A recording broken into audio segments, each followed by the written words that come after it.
नमस्कार मंडळी, श्री स्वामी समर्थ। आज मी तुम्हाला एक अशा संघर्षाची गोष्ट सांगणार आहे जी तुमचं आयुष्य बदलून टाकेल। एका गावात एक प्रसिद्ध मूर्तिकार राहत होता। एकदा तो जंगलातून जात असताना त्याला एक खूप सुंदर आणि मोठा दगड दिसला। त्याने विचार केला, या दगडापासून मी देवाची एक छान मूर्ती बनवतो। त्याने आपली चिमणी आणि हातोडा काढला आणि दगडावर पहिला वार केला। जसा वार झाला तसा त्या दगडाला खूप वेदना झाल्या। तो दगड ओरडून म्हणाला, थांब, मला खूप लागले, मला सोडून दे, माझ्यावर प्रहार करू नकोस। मूर्तिकाराला दगडाची दया आली। त्याने तो दगड बाजूला ठेवला आणि पुढे गेला। थोड्या अंतरावर त्याला तसाच दुसरा एक दगड दिसला।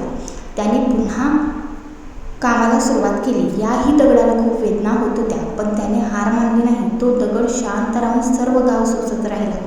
काही दिवसानंतर त्या दगडाचे रूपांतर एका अत्यंत सुंदर देवाच्या मूर्तीमध्ये झाले।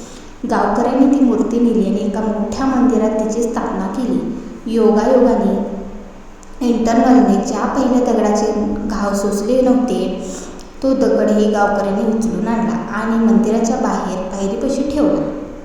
आता गंमत बघा हां, लोक मंदिरात येऊ लागले। येताना प्रत्येक जण बाहेरच्या दगडावर जोरात नारळ फोडायचे आणि आत जाऊन मूर्तीची प्रहार सोसले पूजा करायचे। एके दिवशी बाहेरचा दगड मूर्तीला म्हणाला, तुझं नशीब किती छान आहे ना, लोक तुझी पूजा करतात, तुला हार घालतात आणि माझ्या नशिबात फक्त नारळाचे तडाखे आहेत।